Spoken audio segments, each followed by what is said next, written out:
নবীজি বলেছেন, কেউ যদি ভাঙ্গা অন্তর জোড়া লাগায় তাকে বিনা হিসাবে জান্নাতে দেবে।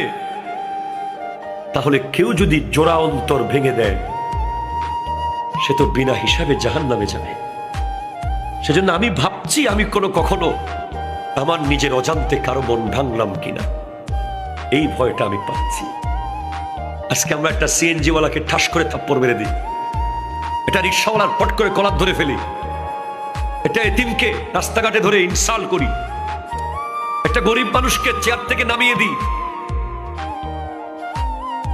একটা ফকিরকে অপমান করি, অপদস্থ করে কথা বলি, কোরবানির দিন গোশতের টুকরো একটু বেশি দিতে হবে বলে দরজা বন্ধ করে দিই।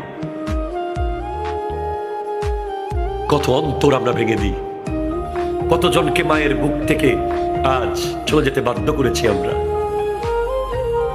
কতজন শখের ব্যবসা প্রতিষ্ঠান ধ্বংস হয়ে গেছে।